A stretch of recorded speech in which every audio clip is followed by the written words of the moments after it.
ये स्कॉलरशिप है किस चीज़ की और इसको कौन फंड कर रहा है। तो ये जो स्कॉलरशिप है ये फंडेड बाय है यूरोपियन कमीशन। बेसिकली ये European education and culture executive agency है जो कि यूरोपियन कमीशन के अंडर ही आती है। सही है, ये इसको फंड करती है। अच्छा, ये लोग क्यों कर रहे हैं ऐसा, मतलब इसका मकसद क्या है स्कॉलरशिप का? वो ये है कि जो यूरोपियन एजुकेशन है उसकी तरफ लोगों को अट्रैक्ट करना, और इसके अलावा जो भी टैलेंटेड स्टूडेंट्स हैं या जो भी लोग हैं टैलेंटेड अराउंड द वर्ल्ड, उनको यूरोप की तरफ उनको खींचना, मतलब उनको अट्रैक्ट करना है। सही है, तो ये इनका मकसद है। बेसिकली जो मोस्टली इसमें प्रोग्राम्स है ना, वो एनवायरमेंटल या क्या कहते हैं सोशल इश्यूज जो है ना उनके ऊपर हैं। तो बेसिकली जिस चीज़ के ऊपर काम हो रहा है ना अभी यूरोप में, उसी से ही रिलेटेड और बहुत ज़्यादा स्पेसिफिक होते हैं इसके ना प्रोग्राम्स। अच्छा, इसमें तकरीबन 200 मास्टर्स के प्रोग्राम्स हैं।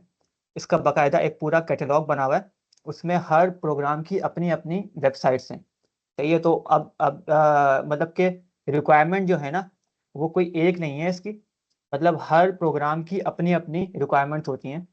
कुछ रिक्वायरमेंट ऐसी होती हैं जो कि होती हैं जनरल, अब जैसे कि लेटर ऑफ मोटिवेशन सब मांगते हैं, सीवी सब मांगते हैं, और रिकमेंडेशन लेटर भी हर एक की होती है रिक्वायरमेंट।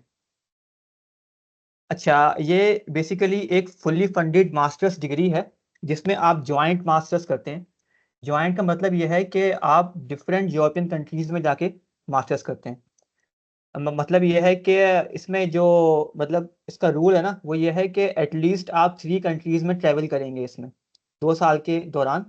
आप एटलीस्ट आपके जो सेमेस्टर्स हैं, अब जैसे कि अगर मैं अपना बताऊं तो मेरे जो 2 सेमेस्टर्स हैं शुरू के वो इटली में हैं, उसके बाद मैं फर्दर आगे ट्रैवल कर जाऊंगा नॉर्वे, नीदरलैंड या फिर स्पेन में।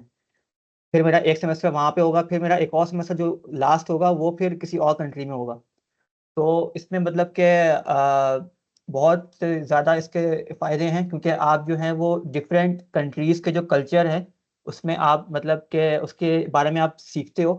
तो फिर फर्दर आप आपकी जो जॉब मार्केट है वो बहुत ज़्यादा बढ़ जाती है इसके अंदर। अच्छा, इसके जो बेनिफिट्स हैं वो ये होते हैं कि आपकी जो ट्यूशन फीस है वो फुली फंडेड होती है। मतलब आपने एक पैसा भी पे नहीं करना उसमें। और इसके अलावा आपको मंथली स्टाइपेंड भी मिलता है, मतलब 1400 यूरोस आपको वो मंथली देंगे कि आप आकर पढ़ें सिर्फ। सही है, तो मतलब ये काफ़ी होते हैं, मतलब ये अमाउंट इतनी होती है कि इसमें आप सेव भी कर सकते हैं अच्छा खासा। अच्छा, आप नेक्स्ट स्लाइड पे आते हैं। अच्छा, इसमें कैसे अप्लाई किया जाए? अच्छा, इसमें जो है ना बाकायदा एक पूरा कैटलॉग बना हुआ है, इसकी लिंक मतलब कि मैंने स्लाइड में डाल दी है, ये मैं आपसे शेयर कर दूंगा आफ्टर दिस वेबिनार। तो आप यहाँ पे जब क्लिक करेंगे तो पूरा वो कैटलॉग खुल जाएगा। अभी इतना टाइम नहीं है कि मैं आपको एक एक प्रोग्राम का दिखाऊं। जैसे ही आप करेंगे क्लिक तो आपको पूरा एक लिस्ट आ जाएगी सामने। फिर उसमें हर प्रोग्राम की अपनी अपनी वेबसाइट है। अब आपने करना क्या है कि आपने पहले जाना है कैटलॉग में। फिर आपने अपने जो फील्ड है ना, अब फॉर एग्जांपल आप जो है वो मटेरियल्स के हैं या केमिकल के हैं या मैकेनिकल के हैं, तो आज से जो भी रेलेवेंट होगी ना फील्ड, उसको आप मतलब कि पहले शॉर्ट लिस्ट कर लें अपने पास ना। अच्छा, इसमें होता ये है कि ना जो फील्ड है ना उनके नाम ऐसे नहीं होते कि जैसे कि masters in chemical, masters in mechanical, ऐसे नहीं होते। इसमें नाम थोड़े कंफ्यूजिंग होते हैं। अब जैसे कि जो मेरा वाला मास्टर्स है वो है hydrogen systems and enabling technologies. अब इसका जो है वो इसमें कोई जिक्र नहीं है कि इसमें इनको केमिकल इंजीनियर चाहिए या मैकेनिकल चाहिए, कौन सा चाहिए। तो बेसिकली आपने जो है ना वो एक एक प्रोग्राम को खोल के चेक करना है कि उसमें वो क्या रिक्वायरमेंट्स है उसकी ना। उसके लिए आपको उसकी वेबसाइट पे जाकर चेक करना होगा। मतलब ऐसा नहीं है कि आपको एक जगह पे सब कुछ मिल जाए बना बनाया। इसमें आपने जो है वो थोड़ा सा टाइम अपना लगाना होगा इसके अंदर ना, इस काम के अंदर। ये बहुत मतलब कि मोस्ट इम्पॉर्टेंट जो आपका काम है ना वो ये है शुरू में। क्योंकि अगर आपने प्रोग्राम गलत किया सेलेक्ट, तो आपकी आगे सारी चीज़ें जो है ना वो मतलब कि ख़राब हो जाएंगी इससे ना। क्योंकि अगर आपका फॉर एग्जांपल आपने एक प्रोग्राम लिया अपने लिए जो कि आपसे बहुत ज़्यादा रेलेवेंट है, सही है, फिर आपने उसके ऊपर फोकस करके अपना LOM CV, LOM मतलब होता है लेटर ऑफ मोटिवेशन, और CV और अपना जो भी आगे की जो भी डॉक्यूमेंट्स हैं आप उसके हिसाब से तैयार करेंगे। अच्छा, इसमें जो है ना सबसे जो मैं आपको एडवाइस दूंगा वो ये है कि अप्लाई करें आप मल्टीपल प्रोग्राम्स में, लेकिन आप फोकस करें 1 या 2 पे। इससे क्या फ़ायदा होगा कि आपका जो फ़ोकस है वो इतना ज़्यादा डाइवर्ट नहीं होगा। मतलब ये है कि आप अगर किसी एक प्रोग्राम के ऊपर फ़ोकस्ड है ना, उसके ऊपर आप लगाएँ अपना 50% टाइम। अब जो बाकी 50% टाइम बच गया है ना, वो बाकियों पे लगाएँ। अब इसमें आपके चांसेस भी मतलब बढ़ जाएँगे। आपका जो फ़ोकस प्रोग्राम है, अगर फॉर एग्ज़ाम्पल उसमें बहुत ज़्यादा लोगों ने अप्लाई किया हुआ है, बहुत ज़्यादा वो कॉम्पिटिटिव है, तो फिर भी आपको जो है वो आपने बाकी भी जो जो आपने अप्लाई किए हैं प्रोग्राम उसके अलावा, उसके अंदर भी आपका चांस होता है कि आपको क्या क्या पता वहाँ पे कोई मिल जाए आपको स्कॉलरशिप की अपॉर्च्युनिटी। वहाँ से आपका जो है वो एक्सेप्टेंस लेटर मिल जाए आपको।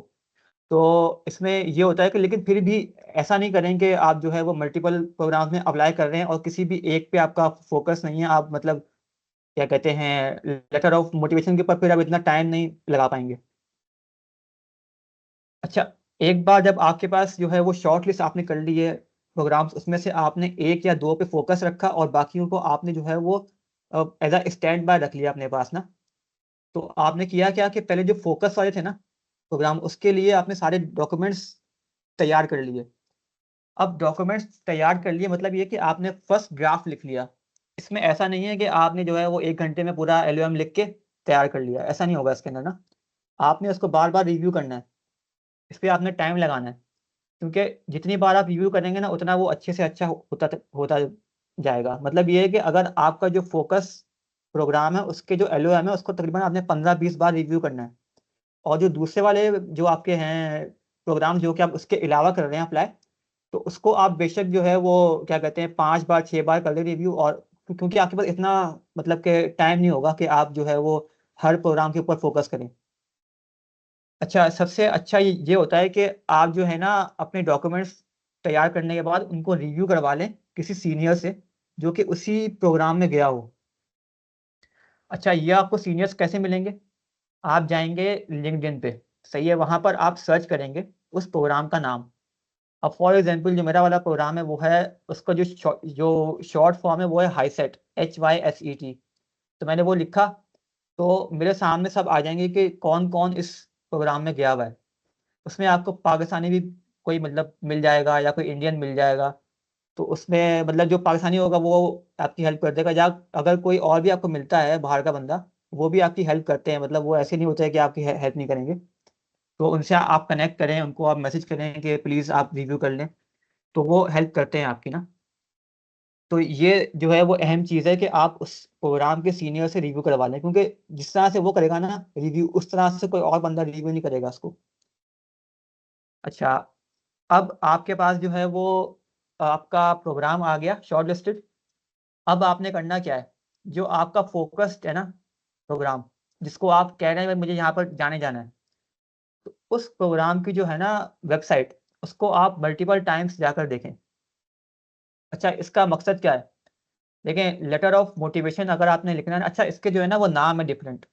कुछ लोग बोलते हैं इसको एलओएम मतलब लेटर ऑफ मोटिवेशन, कुछ लोग बोलते हैं एसओपी स्टेटमेंट ऑफ पर्पस, कुछ लोग बोलते हैं कवर लेटर। ये चीज़ एक ही है, मतलब इसमें कोई डिफरेंस नहीं है। तो अब आपके पास जब एक प्रोग्राम आ गया फ़ोकस्ड, तो आपने करना क्या है कि उस प्रोग्राम की वेबसाइट पे जाएँ और उसको 15-20 बार आप रिव्यू करें। मतलब ये है कि इतना रिव्यू करें कि आपको याद हो जाए, उसमें कौन-कौन से कोर्सेज़ हैं, उसमें कौन-कौन सी चीज़ें हैं, और उसको प्रोग्राम का पर्पस भी लिखा होता है उसके ऊपर ना कि ये प्रोग्राम जो है इसका मकसद क्या है, मतलब हम लोग क्या करना चाह रहे हैं इससे। तो उससे क्या होगा कि आपके ज़हन में आ जाएँगे कीवर्ड्स। फिर आप मतलब कि आप बगैर सोचे हुए भी ना वो कीवर्ड्स आप खुद ब खुद लिख रहे होंगे अपने मोटिवेशन लेटर के अंदर। तो बेसिकली इससे होगा ये कि जो वो प्रोग्राम के जो रिप्रेजेंटेटिव हैं, वो जो चाह रहे हैं ना, आप वही वर्ड्स का इस्तेमाल करेंगे। आपकी जो वोकैब्युलरी है ना, उनके हिसाब से ढल जाएगी, जब जब आपने 15-20 बार वो वेबसाइट देखी होगी तो। अच्छा, एक और चीज़ जो बहुत अहम है, वो ये है कि आप प्रोग्राम की जो रिक्वायरमेंट्स है ना, उसको सही से देखें। उसके ऊपर थोड़ा टाइम लगाएँ, मतलब कि उसकी क्या-क्या रिक्वायरमेंट्स हैं, उसमें क्या कहते हैं आइल्स चाहिए कि नहीं चाहिए। अच्छा, आइल्स का ये है कि सबसे बेहतर ये होता है कि आप आइल्स कर लें। लेकिन आइल्स करने का आपको फ़ायदा ये होगा कि आपके पास चॉइसेस बढ़ जाएँगी। अगर आपने आइल्स नहीं किया होगा ना, फॉर फॉर एग्ज़ाम्पल 200 में से जो 20 प्रोग्राम है वो विदाउट आइल्स आपको एडमिशन दे रहे हैं, लेकिन जो 180 हैं वो आइल्स मांग रहे हैं। तो अगर आपने आइल्स कर लिया तो वो वाले प्रोग्राम भी आपके लिए खुल जाएंगे, तो आप वहाँ भी अप्लाई कर सकते हैं वरना। तो आइल्स का जो है वो मेरी रिकमेंडेशन है कि आप कर लें। अच्छा, प्रोग्राम रिक्वायरमेंट जो है ना वो इस किस्म की होती हैं कि अच्छा, एक चीज़ तो ये होती है कि वो उसमें लिखे होते हैं डॉक्यूमेंट्स के कौन कौन से डॉक्यूमेंट्स चाहिए। सबसे ज़्यादा अहम होता है लेटर ऑफ मोटिवेशन। कुछ प्रोग्राम ऐसे होते हैं जिसमें लिखा होता है कि भाई ये 1 पेज का हो या 1 से 1.5 पेज का हो मैक्सिमम, या फिर 500 वर्ड्स हों, मतलब कुछ इस तरह से ना कुछ रिक्वायरमेंट होती है। और कुछ ऐसे होते हैं कि जिसमें रिक्वायरमेंट नहीं लिखी होती। तो ये आपको जो है ना वो ये प्रोग्राम टू प्रोग्राम वेरी करता है, ये जो है ना, ये जो रिक्वायरमेंट है। इसके अलावा सीवी की होगी कि भाई सीवी 1 पेज की हो, 2 पेज की हो, या किसी में जो है वो नहीं लिखा होता कि सीवी कितनी बड़ी हो, तो वो आपके ऊपर होता है कि आप कितनी बड़ी लिखते हैं। अच्छा, इसके अलावा और चीज़ें ये होती हैं इसके अंदर के उसमें ये भी लिखा होता है कि जीपीए कितनी चाहिए। अच्छा, कुछ प्रोग्राम ऐसे हैं जो कि जीपीयू को उतनी वैल्यू नहीं देते। कुछ प्रोग्राम में वेटेज होती है जीपीए की, तो ये भी आपने अपने हिसाब से देखना है कि अगर आपकी जीपीए कम है तो आप ऐसे प्रोग्राम पे को मतलब टारगेट करें जिसमें जीपीए के पॉइंट्स कम हैं। अच्छा, इसमें जो है ना वो कोई एक वो नहीं है फॉर्मूला। अब जैसे कि एक प्रोग्राम जो है वो आपको आपको जो है ना वो इतनी मतलब कि डिटेल नहीं देगा कि जीपीए के कितने पॉइंट्स हैं या आपके जो एलओएम है उसके कितने पॉइंट्स हैं। और कुछ प्रोग्राम तो ऐसे होते हैं कि जिसमें हर चीज़ के पॉइंट्स लिखे हुए होते हैं, मतलब बाकायदा वेटेज दी हुई होती है कि जीपीए की इतनी वेटेज आपको मिलेगी, आपको एलओएम की इतनी मिलेगी, आपके पास सर्टिफिकेट्स या अवार्ड्स जो हैं उसकी इतनी मिलेगी। ये डिफरेंट उन्होंने किया होता है। अच्छा, वही बात कि अब apply to multiple but focus on one. अच्छा, एक और चीज़ होती है मासिव ओपन ऑनलाइन कोर्सेज। अच्छा, इसमें क्या है कि जो भी कोर्सेरा, यूडेमी या जो भी ऑनलाइन कोर्सेज की जो वेबसाइट्स है ना, वहाँ से आप लोग कोर्सेज करें। अच्छा, पहले तो ऐसा था कि कोर्सेरा पे ना फाइनेंशियल एड के थ्रू आपको विद सर्टिफिकेट फ्री में कोर्स मिल जाया करता था। अब ऐसा नहीं है। अब आई आई थिंक आपको 10% या 5% पे करना होता है उसके लिए ना, अगर आपको सर्टिफिकेट चाहिए। अगर आप पे कर सकते हैं तो बहुत अच्छा है, बेहतरीन।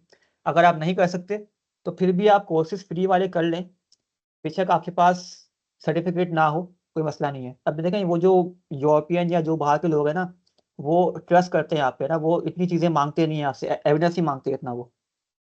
तो अगर आपने कोर्स किया होगा ना तो आप अपने लेटर ऑफ मोटिवेशन पे उसका जिक्र कर सकते हैं। अब फॉर एग्जांपल आपने पहले फोकस अपना रखा एक प्रोग्राम के ऊपर, अब आपने जो है वो उस प्रोग्राम के ऊपर थोड़ा टाइम लगाना है। मतलब ये है कि आपने जो प्रोग्राम है उससे जो रेलेवेंट कोर्सेज हैं वो करने हैं। उससे आपके चांसेस डबल हो जाएंगे। मतलब कि ऐसा बंदा जिसने कोई और इससे रेलेवेंट ऑनलाइन कोर्स नहीं किया हुआ, आप उससे आगे हो जाएंगे क्योंकि आपने कोर्सेज भी किए हुए हैं ऑनलाइन। और वो जो कोर्सेज है ना वो बिल्कुल स्पेसिफिक होंगे उस प्रोग्राम से। तो आप उसके अंदर आपने जो भी सीखा ना उसको आप उस प्रोग्राम से रिलेट करके ना अपने लेटर के अंदर डाल सकते हैं उसके कीवर्ड्स। उससे ये फ़ायदा होगा कि आपका जो प्रोग्राम का जो रिप्रेजेंटेटिव है जो कि आपका लेटर ऑफ मोटिवेशन रिव्यू कर रहा है, उसके ऊपर एक असर पड़ेगा कि हाँ यार, ये बंदा वाकई इंटरेस्टेड है, इसने अभी रिसेंटली ये वाला कोर्स भी किया है, तो ये वाकई इसके बारे में, इस प्रोग्राम के बारे में जानना चाह रहा है, पढ़ना चाह रहा है ये। अच्छा, कोई एक फॉर्मेट नहीं है इसका लेटर ऑफ मोटिवेशन का। अक्सर लोग मुझसे पूछते हैं कि मुझे फॉर्मेट बता दें कि किस फॉर्मेट में लिखूँ मैं। कोई ऐसा कोई ख़ास एक फॉर्मेट नहीं बना हुआ कि आपका लेटर ऑफ मोटिवेशन इस स्टैंडर्ड के मुताबिक होगा, ऐसा कुछ नहीं है। इसमें आपको खुली छूट है, सही है। लेकिन इसमें होता क्या है कि आपने जो है ना अपने आप को मार्केट करना है। मतलब जो प्रोग्राम रिप्रेजेंटेटिव है ना उसको आपने जो है वो अपना, मतलब वो जो चाह रहा है ना उसको आपने वो देना है। मतलब ये है कि वो जो प्रोग्राम की रिक्वायरमेंट्स हैं और जो उसका मकसद है ना, आपने उसको पूरा करने के लिए क्या-क्या आप करेंगे, आपने उसमें अपने गोल्स लिखने हैं। तो मतलब ये है कि एक चीज़ तो ये होती है कि आप ये लिखें कि लेटर ऑफ मोटिवेशन में कि मैं इसलिए आना चाह रहा हूँ कि मेरा इसमें ये फ़ायदा होगा, मेरा ये होगा, मेरा वो होगा। एक चीज़ ये होती है कि आप ये लिखें कि मैं प्रोग्राम के लिए ये करूँ, मतलब कि मैं मास्टर्स जो है, इसके अंदर मैं इस तरह से काम करूँगा कि इसके जो प्रोग्राम का जो क्या कहते हैं मकसद है वो पूरा होगा। मतलब ये है इसका। अब जैसे कि जो मेरा वाला प्रोग्राम है उसका जो मकसद है ना वो बेसिकली ये है कि आपका जो नेट जीरो टारगेट है, मतलब कि जो आपकी कार्बन डाइऑक्साइड या जो जीएचजी एमिशंस हैं उनको कम करना है। तो मैंने ये लिखा था उसके अंदर कि मेरा ये पर्पस है कि मुझे जो है वो मतलब इसके लिए काम करना है। तो आपने जो है ना वो उनको ये मतलब कि आपने ये बताना है कि आप इस प्रोग्राम के लिए फायदेमंद है। अच्छा, कोहेरेंस क्या होती है? कोहेरेंस ये होती है कि आपके जो पैराग्राफ्स है ना, लेटर ऑफ मोटिवेशन के एटलीस्ट 4 से 5 तो आपके होंगे पैराग्राफ, सही है ना? तो उन पैराग्राफ्स के अंदर आपने करना क्या है कि आपने कोहेरेंस रखनी है। मतलब ये है कि आपका जो पैराग्राफ का एक एक जो आपका पैराग्राफ है ना, जो उसमें आपने आइडिया डिस्कस किया, आप उसी आइडिया के ऊपर रहें। अच्छा, मतलब क्या है इसका? कि आपने एक पैराग्राफ शुरू किया, उसमें आपने लिखा कि भाई मैंने अपने FYP जो थीसिस है मेरा, उसमें मैंने जो है ये काम किया था। और फिर उसी पर जो पैराग्राफ है उसी के अंदर ही आपने लिख दिया कि मेरा जो है वो एक्सपीरियंस है इतना, मैंने इस कंपनी में काम किया है, मैंने ये वाला कोर्स किया है। आपने एक ही पैराग्राफ में सब कुछ डाल दिया। तो इससे जो है ना वो थोड़ी मतलब कि जो पढ़ने वाला है ना उसका मसला होगा, जो रीडर है ना आपने उसके लिए आसानी करनी है, ताकि अगर आप उसके लिए आसानी करेंगे तो वो भी आपके लिए आसानी करेगा, तो वो भी आपको मतलब पॉइंट्स देगा उसके। तो मतलब ये है कि आप एक पैराग्राफ के अंदर अपना जो इंट्रो है ना, जो आपका फर्स्ट पैरा है ना, वो ऐसा हो कि वो अगले बंदे को आपके बाकी पैराग्राफ पढ़ने पर मजबूर करे। सही है ना? तो फर्स्ट पैराग्राफ में कुछ लोग ऐसे करते हैं कि लिखते हैं कि my name is Hamad and I am from Pakistan. ऐसे नहीं करना आपने स्टार्ट। आपने स्टार्ट जो पहली लाइन है ना वो आपने ऐसी लिखनी है कि अगला बंदा जो है वो आगे पढ़े।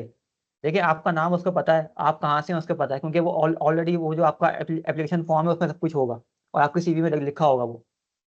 तो आपने स्टार्ट इस तरह से करना है कि भाई जो फर्स्ट पैराग्राफ है ना उसमें आपने अपना इंटरेस्ट शो करना है, उसमें आपने अपने शॉर्ट टर्म और लॉन्ग टर्म गोल्स को शो करना है। अच्छा, वो आप किस तरह करेंगे?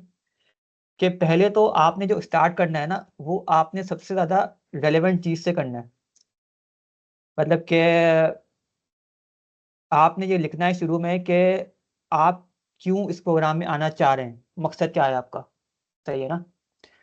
अब फॉर एग्जांपल जो मेरा वाला प्रोग्राम था उसके अंदर मैंने ये लिखा था शुरू में कि भाई मेरा जो है वो इतना एक्सपीरियंस है प्रोसेस इंडस्ट्रीज़ का। सही है? मैं इस एक्सपीरियंस को और जो मेरा जो FYP थीसिस है उसको इस्तेमाल करते हुए मैं जो हूँ क्या कहते हैं, हाइड्रोजन की जो प्राइस है उसको कम करना चाहता हूँ। सही है?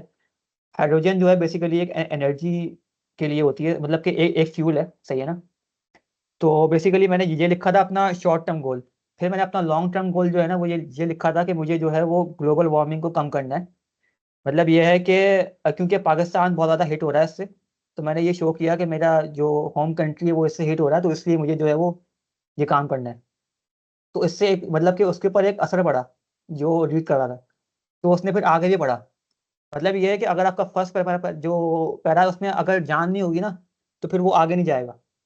तो आपने कुछ इस तरह से वर्डिंग लिखनी है शुरू में कि उसको आपने जो है ना उसका इंटरेस्ट कैच करना है कि भाई कि ये बंदा जो है वाकई ही मतलब कि ये आना चाह रहा है और ये वाकई ही कंपेटिटिव है।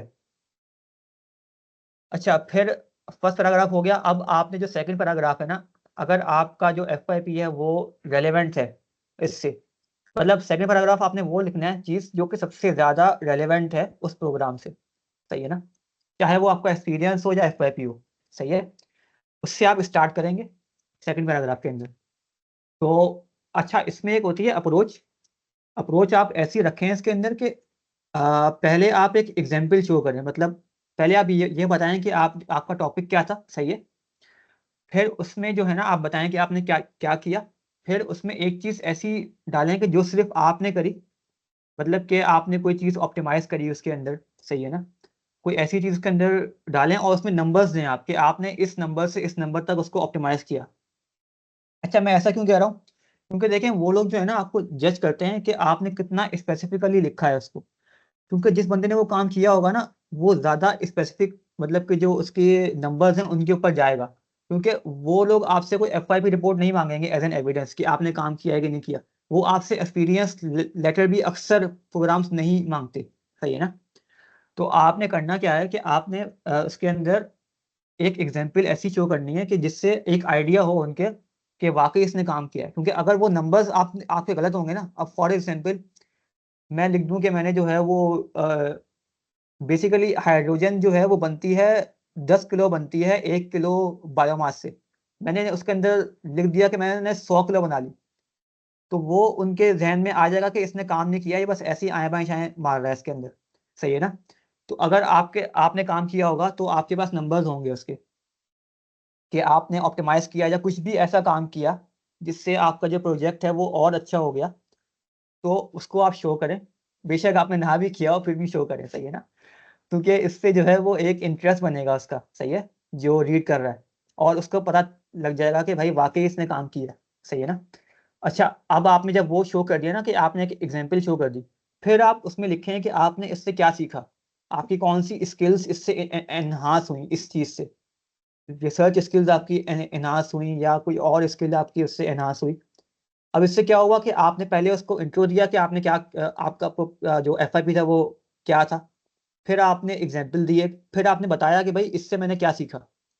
तो ये एक प्रॉपर एक पैराग्राफ बन गया आपका। सही है ना? अच्छा, अब आपका जब ये वाला सेकंड वाला पैराग्राफ हो गया ना, तो फिर आपने जाना है किस पे, कि आपके जो और चीज़ें हैं ऐसी, जैसे कि ऑनलाइन कोर्सेज हो गए, कोई आपका एक्सपीरियंस ऐसा है, तो आप उस पे आ जाएं अपना। थर्ड पैराग्राफ में आप उसको लिखें, आपने एक्सपीरियंस। अगर आपने एक्सपीरियंस सेकंड पैराग्राफ में लिख दिया तो मसला नहीं है, फिर आप थर्ड पैराग्राफ में अपने ऑनलाइन कोर्सेज डाल दें।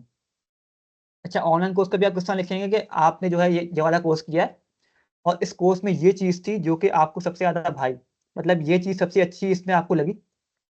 वो जो स्पेसिफिक चीज़ होगी वो उस प्रोग्राम से रेलेवेंट हो, इस चीज़ का ध्यान रखिएगा। सही है ना? अच्छा, एक और चीज़ है, एक और चीज़ ये है कि आपका जो प्रोग्राम जो है ना, जो आपकी वेबसाइट होगी, उसमें कोर्सेज भी लिखे होते हैं कि आपने कौन कौन से कोर्सेज पढ़ने हैं। अच्छा, इसमें एक चीज़ रह गई, वो ये है कि इसमें होते हैं स्टडी ट्रैक्स। स्टडी ट्रैक क्या होते हैं कि आपका जो है ना वो कोई एक आपका ट्रैक नहीं है। मतलब ये है कि वो पहले से डिसाइडेड नहीं है कि आपने इसी कंट्री में जाना है, इसी यूनिवर्सिटी में जाके पढ़ना है आपने, या यही वाली डिग्री आपने करनी है। इसमें 5 से 6 ट्रैक होते हैं हर प्रोग्राम के। सही है? अब जैसे मेरा वाला जो प्रोग्राम है, इसमें शुरू के जो फर्स्ट और सेकंड सेमेस्टर है ना, उसके 2 ट्रैक थे। मतलब कि एक था मिलान में, एक था पॉलीटेक्निको दी टोरिनो में। तो इसमें 2 ट्रैक थे स्टार्ट में। उसके बाद फर्स्ट ईयर के बाद जो सेकंड ईयर है उसके इसके अंदर 3 ट्रैक और हैं। मतलब टोटल मिला के अगर आप करें तो 5 ट्रैक हैं इसके अंदर ना। तो आपने करना क्या है कि आपकी जो फील्ड है ना, उससे जो सबसे ज़्यादा रेलेवेंट ट्रैक है, उसको आपने डिसाइड करना है अपना मोटिवेशन लेटर लिखने से पहले। सही है ना? फिर आपने मोटिवेशन लेटर में उस ट्रैक को अपने काम से उसको जो है जोड़ना है, रिलेट करना है। सही है ना? अगर आप ऐसा करेंगे तो फिर उसके जहन में ये बात आएगी जो पढ़ रहा है उसको, कि इस बंदे ने पहले से ही इतनी रिसर्च करी हुई है कि इसको पता है कि इसने कहाँ पर जाना है, इसका जो क्या कहते हैं गोल है वो क्लियर है। सही है ना? ये चीज़ बहुत बहुत मैटर करती है कि आपका गोल क्लियर है, आपने कहाँ पर जाना है। सही है ना? इसके अलावा जो कोर्सेज हैं उस ट्रैक के, उन कोर्सेज को ज़रा देखें, उसके बारे में पढ़ें। सही है ना? उसमें कौन कौन से प्रोफेसर्स हैं ये भी चेक करें। अगर कोई ऐसा कोर्स है जो कि बहुत ज़्यादा रेलेवेंट है आपके एफवाईपी या एक्सपीरियंस से, तो उसमें जो प्रोफेसर है उसके बारे में लिखें कि आप चाह रहे हैं कि आप इस प्रोफेसर के साथ आगे काम करें, थीसिस करें इसके साथ आप। उससे क्या होगा कि वो एक चीज़ जहन में आएगी उसके कि भाई कि हाँ यार, ये इसका जो है ना वो ऑलरेडी उसको पता है कि इसने क्या करना है। सही है ना? ये कंफ्यूज नहीं है बंदा, इसको पता है सब कुछ आगे इसने क्या करना है। तो इससे एक अच्छा एक इम्प्रेशन पड़ेगा। सही है ना? और कोई कोर्सेज ऐसे हैं जो कि बहुत ज़्यादा रेलेवेंट ना भी हों, या आपके ऑनलाइन कोर्सेज से थोड़ा सा वो रिलेट कर रहे हैं, थोड़ा सा वो मैच हो रहे हैं, तो उसके बारे में आप लिखें, बाकायदा उस कोर्स का नाम लिखें उसके अंदर। तो इससे थोड़ा सा इसको आइडिया होगा कि आपने वाकई जो है वो सही से गौर से पढ़ी है जो वेबसाइट है। सही है ना? इससे ये एक अच्छा पड़ेगा इम्प्रेशन। अच्छा, आपका जो थर्ड पैराग्राफ है वो आ गया ऑनलाइन कोर्सेज का। उसको भी आपने इस तरह से करना है कि आपने एक मतलब के कोई चीज़ पकड़नी है उसमें से जो कि बहुत ज़्यादा रेलेवेंट हो, आपके प्रोग्राम से। फिर है कि आपने जो है वो इसमें क्या चीज़ जो है वो सबसे अच्छी थी, और इसके अलावा इससे जो है वो क्या नॉलेज आपकी बढ़ी, कौन सी नॉलेज आपकी बढ़ी, मतलब कि कौन सी फील्ड में आपका जो इल्म में ज़्यादा इजाफा हुआ इसके, इस चीज़ को पढ़ने के बाद, इस कोर्स के करने के बाद। और इसमें आप फर्दर आप जो है वो पढ़ना चाह रहे हैं इस कोर्स में, उसमें आप उस कोर्स का नाम लिखें जो कि प्रोग्राम में है। सही है ना? तो इससे क्या होगा कि आप पूरा बता रहे हैं उसको कि भाई मैंने ये ऑनलाइन कोर्स किया, इसमें इसमें इस चीज़, इस टॉपिक की बेसिक्स थी, अब मुझे इसको एडवांस में पढ़ना है जो कि इस प्रोग्राम के इस कोर्स में है। सही है ना? तो इससे एक अच्छी, मतलब कि एक वो इंप्रेशन जाएगा जो रीड कर रहा है उसको। अच्छा, ये आपका हो गया थर्ड पैराग्राफ। अब जो आपका फोर्थ पैराग्राफ है ना, ये काफ़ी अहम है, और अक्सर लोग जो है ना इसको जो है वो नहीं लिखते सही से। वो क्या है कि आपने अपना इंटरेस्ट शो करना है कि आप यूरोपियन कल्चर को एक्सप्लोर करने में इंटरेस्टेड हैं, और आप इजीली अडेप्टेबल हैं, मतलब कि आप इजीली जो आपके जो एनवायरनमेंट के साथ आप अडेप्ट कर सकते हैं, आपने उनको ये शो करना है। अच्छा, ये आप किस तरह से करेंगे कि फॉर एग्जांपल आपने कोई सोसाइटी ज्वाइन करी हुई थी यूनिवर्सिटी में, उसमें आपने कोई इवेंट मैनेज किया, बेशक आपने मैनेज ना भी किया हो, फिर भी आप लिख दें कि आपने ये एक्स्ट्रा करिकुलर एक्टिविटीज़ करी हुई हैं। अच्छा, इन एक्टिविटीज से आपकी कौन सी स्किल्स, मतलब के मैनेजमेंट स्किल, लीडरशिप स्किल, इसके बारे में लिखें। सही है?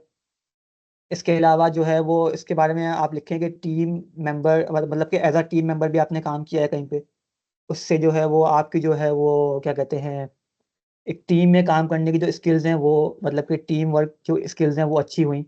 सही है? इसके अलावा अगर अगर आपने कोई क्या कहते हैं इंटरनेशनल कोई कॉन्फ्रेंस अटेंड करी है, बेशक ऑनलाइन करी हो, उसके बारे में ज़रूर लिखें इसके अंदर।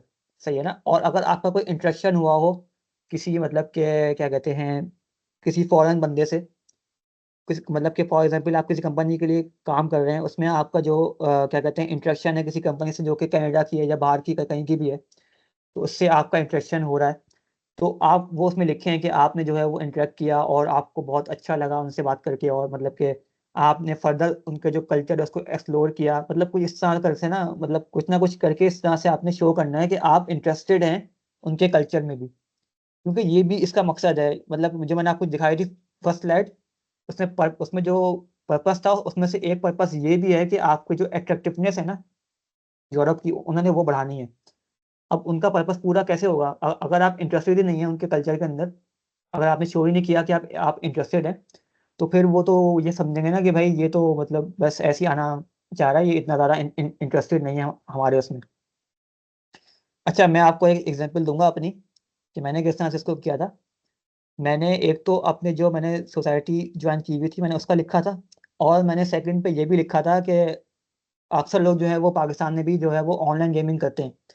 तो मैंने ये लिखा था कि मैं ऑनलाइन गेमिंग करता हूँ, और मैं उसमें जो है वो जो बाहर के लोग हैं उनसे इंटरेक्शन मेरा होता है।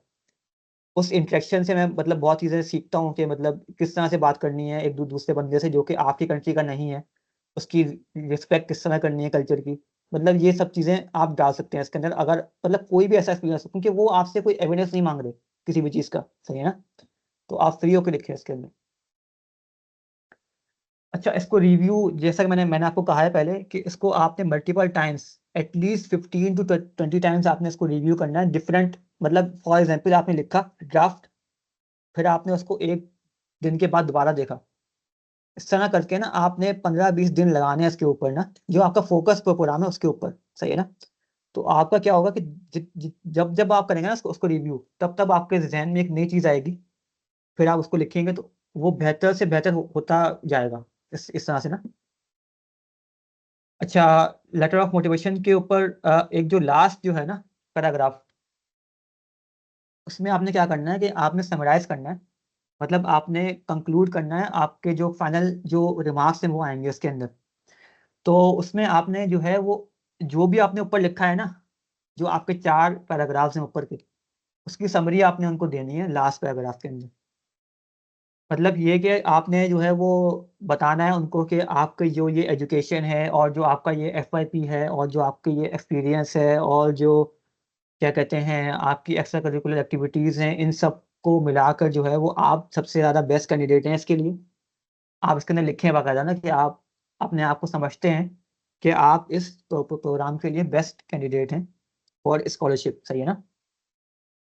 मतलब वो 3-4 लाइन की एक समरी होगी, इसमें आप हर एक चीज़ को मेंशन करेंगे जो भी आपने ऊपर लिखी है। ये बहुत बहुत मतलब कि इतना इतना आसान काम नहीं है ये कि आपने जो है वो 4 जो पैराग्राफ्स हैं उनको आपने एक 3-4 लाइन के पैराग्राफ के अंदर ढालना है। तो ये थोड़ा-सा जो है वो टाइम कंज्यूमिंग टास्क होता है, इसमें थोड़ा-सा टाइम लगेगा आपका। अच्छा, अब आते हैं सीवी पे। अच्छा, सीवी जो है ना, सीवी का एक फॉर्मेट है जो जो ज़ोरो पास करके ना, एक इनकी एक बनी हुई है वेबसाइट, सही है ना? इस पे आप जाएँगे ना तो आपको बाकायदा वो फ्री में आपकी सीवी वहाँ पर बन सकती है। उसमें डिफरेंट सेक्शंस होंगे, एजुकेशन, एक्सपीरियंस वगैरह के। तो उसमें आसान है बहुत उसको बनाना ना, कोई मतलब इतना मुश्किल काम नहीं है क्योंकि सारा फॉर्मेट उसमें दिया हुआ होता है। आपने सिर्फ हेडिंग्स ऐड करके उसमें अपना चीज़ें डालनी है। अच्छा, इसका भी कोई स्पेसिफिक एक फॉर्मेट नहीं होता कि आपके जो है वो 1 पेज की हो, 1.5 पेज की हो, 2 पेज की हो। लेकिन मैं ये रिकमेंड करूँगा कि 1.5 से 2 पेज इनफ है। अगर आपका एक्सपीरियंस भी है ना 2 साल का, तब भी 1.5 से 2 पेजेस इनफ होते हैं इसके लिए, सही है ना? इसमें कोई भी इर्रेलेवेंट चीज़ आप नहीं डालें। उससे क्या होगा कि वो जो रीडर है ना उसका इंटरेस्ट लूज़ हो जाएगा इसके अंदर ना। फॉर एग्ज़ाम्पल अ, अगर मैं आपको बताऊँ कोई एग्ज़ाम्पल कि एक प्रोग्राम है, वो उसका जो मकसद है प्रोग्राम का वो ये है कि आपका जो जीएचजी एमिशंस है उसको आपने कम करना है, सही है? अब ये उसका मकसद है, सही है? अब उसमें अगर आपने ये डाल दिया कि भाई आपने किसी मटीरियल टेस्टिंग या पता नहीं कि किसी ऐसी जगह पे काम किया जो कि रेलेवेंट नहीं है, सही है? तो उसको आप मत करें मेंशन, या उसमें सिर्फ़ आप सॉफ्ट स्किल्स के ऊपर ज़ोर दें। उस एक्सपीरियंस को आप बेशक मेंशन करें, लेकिन आप ये नहीं लिखें कि आपने जो है वो क्या कहते हैं, कोई बहुत बड़ा प्रोजेक्ट किया और वो प्रोजेक्ट बिल्कुल ही इर्रेलेवेंट हो, तो फिर आप उस प्रोजेक्ट को नहीं करें मेंशन। सिर्फ़ आप ये लिखें कि आपने ये सॉफ्ट स्किल्स उसमें उसमें से आपको मिली, मतलब कि जो टीम वर्किंग स्किल्स और क्या कहते हैं, लीडरशिप स्किल्स या इस किस्म की स्किल्स को लिखें आप इसके अंदर।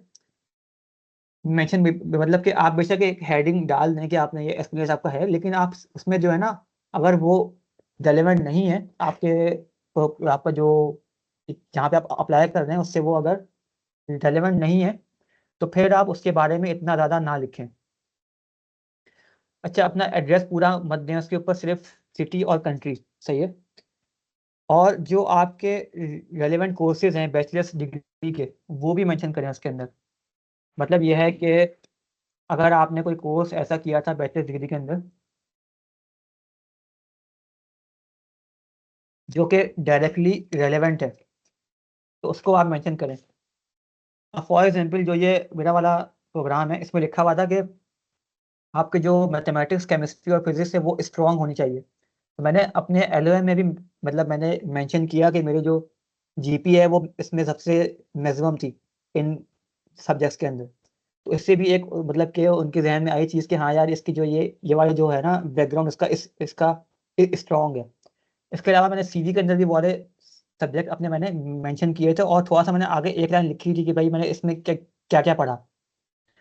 अब जैसे कि आपने इसमें लिख दिया कि आपने फ्लूइड मैकेनिक्स पढ़ी है। अगर अगर कोई आपका जो मास्टर का जो प्रोग्राम जहाँ पे आप अप्लाई कर रहे हैं, उसमें अगर क्या कहते हैं, कोई ऐसी चीज़ है ना कि जिसमें फ्लूइड मैकेनिक्स वगैरह कोई आ रही है या कोई ऐसा कोर्स है, तो आप मेंशन करें कि आपने फ्लूइड मैकेनिक्स का कोर्स किया है, मतलब कि कोर्स आपका था बैचलर्स डिग्री के अंदर और उसमें आपने कौन-कौन से टॉपिक्स पढ़े हैं। तो उसको आप मेंशन करें इसके अंदर। उससे भी एक अच्छा इंप्रेशन बनता है और उनके ज़हन में आता है कि आपने इसके बारे में आपके पास बैकग्राउंड नॉलेज है, बेसिक्स आपको पता है। अच्छा, लेटर ऑफ रिकमेंडेशन का ये है कि अगर आपके जो प्रोफ़ेसर्स हैं वो बहुत सपोर्टिव हैं, अगर वो क्या कहते हैं, क्योंकि बेसिकली लेटर ऑफ रिकमेंडेशन वो नहीं देते प्रोफ़ेसर, आप खुद ही लिख रहे होते हैं ड्राफ्ट और फिर आप वहाँ पे जाके उनसे साइन करवा रहे होते हैं।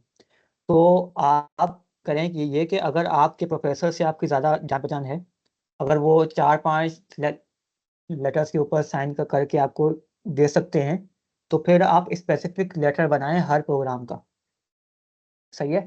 अगर ऐसा पॉसिबल नहीं है ना, तो कम से कम जो आपका जो प्रोग्राम फोकस्ड है ना, जो आपका एक प्रोग्राम जिस पे आपने फोकस किया हुआ है, उसका तो मतलब कि मैंडेटरी है कि आप बनवाएं स्पेसिफिक ना। स्पेसिफिक से मेरा मकसद ये है कि उसमें आप वो वाली स्किल्स मेंशन करें जो कि उस प्रोग्राम के लिए चाहिए। सही है ना। अब जैसे कि किसी प्रोग्राम के लिए आपको जो है क्या कहते हैं, कोई ऐसी टेक्निकल स्किल्स उसके अंदर हैं, या जो आपका FYP थीसिस है वो उससे रेलेवेंट है, तो जो आपके FYP सुपरवाइजर है ना, उनसे आप वो लेटर लिखा मतलब कि लिखवाएं। और वो वैसे लिखेंगे तो वो खुद नहीं, आप खुद ही लिखेंगे। तो उसमें आप जो है वो ऐसी चीज़ें डालें कि आपने जो है वो कोई ऐसा काम किया हो जो कि दूसरों ने नहीं किया, आपने अकेले किया, कुछ कुछ ऐसा काम उसके अंदर लिखें। अब जैसे कि आपका प्रोजेक्ट था, उसमें जो है वो आपने सिर्फ प्रोजेक्ट बनाना था, उसमें ऑप्टिमाइजेशन का जो है ना वो कोई उसमें काम नहीं था, लेकिन आप फिर भी you went an extra mile, आपने जो है वो एक्स्ट्रा काम किया, और आपने जो है वो ऑप्टिमाइज भी किया उसको। आप उसमें ऐसे लिखें। और फिर उसमें मतलब वो प्रोफेसर के अल्फाज होंगे जो कि आप लिख रहे होंगे। सही है ना।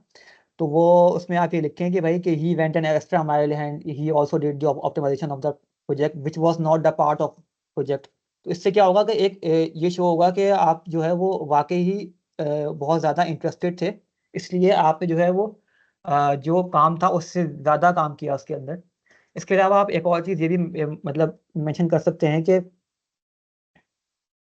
जैसे कि आपका जो प्रोग्राम है, अगर फॉर एग्जांपल आपने जो है वो रिन्यूएबल एनर्जी के ऊपर करना है, कोई ऐसा तो मतलब कि आपने फोकस किया प्रोग्राम के ऊपर जिसके अंदर सोलर विंड वगैरह है, तो अब आपका जो FYP था वो था सोलर पे। सही है।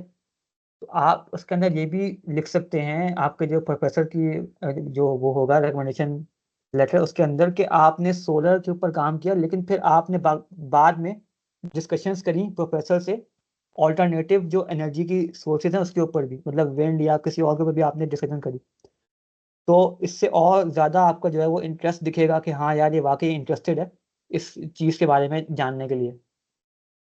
अच्छा, इसके ऊपर भी जो गाइडलाइंस है ना प्रोग्राम की, उसको ज़रूर मतलब कि देखिएगा कि लेटर ऑफ रिकमेंडेशन के अंदर कुछ प्रोग्राम तो होते हैं जो कि लेटर हेड भी नहीं मांगते, लेकिन कुछ प्रोग्राम मांगते हैं। सही है ना।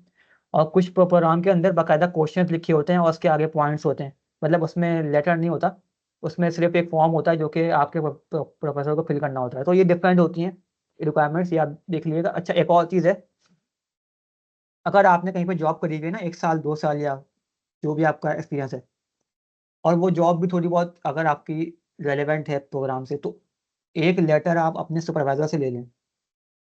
सुपरवाइज़र से लेना वैसे थोड़ा मुश्किल होता है, क्योंकि फिर आपको उसको मतलब कि बताना होगा कि आप जो है वो अप्लाई कर रहे हैं, तो फिर उसके ज़हन में बात आएगी कि भाई ये जा रहा है छोड़ के कंपनी।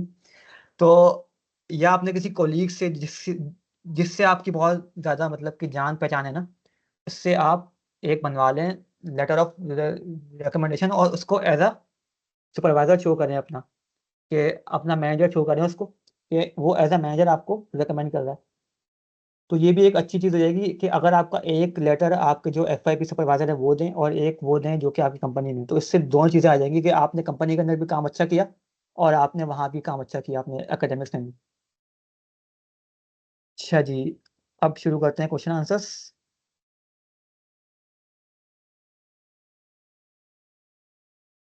अच्छा, तो ओवर टू यू आदिल। अगर कोई आपको क्वेश्चन वगैरह दिखे हो तो मुझे आप बता दें प्लीज़, चैट में कोई अगर आए तो। चले, सही है सर। पहले गूगल फॉर्म शेयर कर दें, तो उसके बाद क्वेश्चन जिनके क्वेश्चन है वो हैंड रेस कर लें, ताकि अनम्यूट करते जाएंगे। इसके अलावा अगर कोई क्वेश्चन चैट में है, तो वो अगर आपने कोई समराइज़ किए हुए तो मुझे बता दें।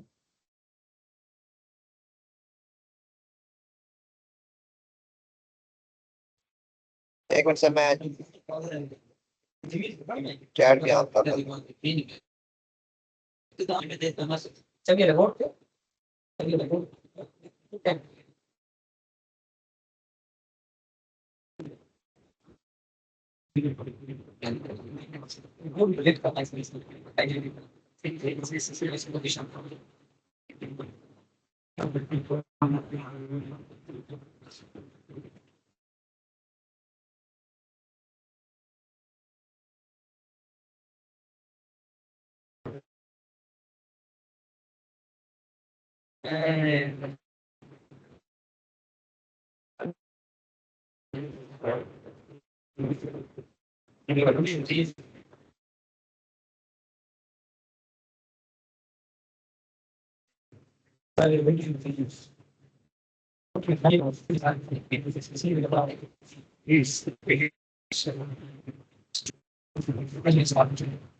चैट बॉक्स में कुछ क्वेश्चन है, एक मिनट।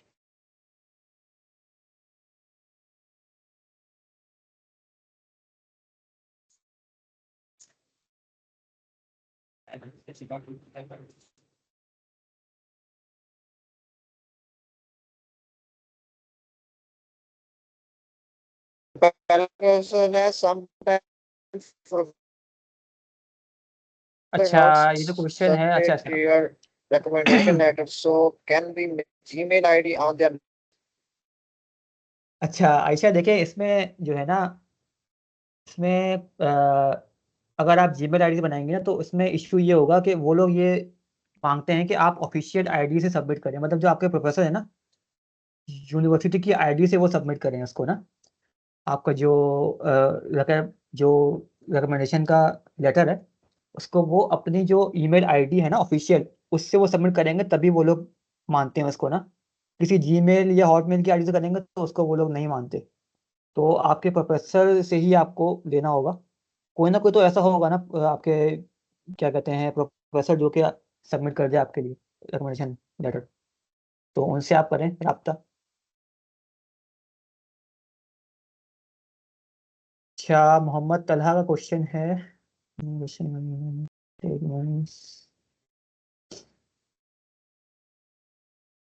अच्छा, अगर आप एक लेटर ले रहे हैं अपने सुपरवाइजर से, एफवाईपी सुपरवाइजर की बात कर रहे हैं आप, या फिर कंपनी की बात कर रहे हैं?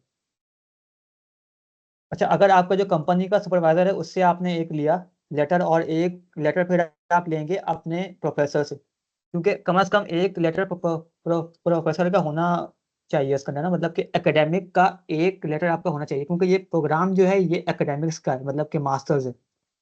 एटलीस्ट एक लेटर आपका एकेडमिक्स से होना चाहिए, आपको जो प्रोफेसर ने वो दिया है आपको एक लेटर।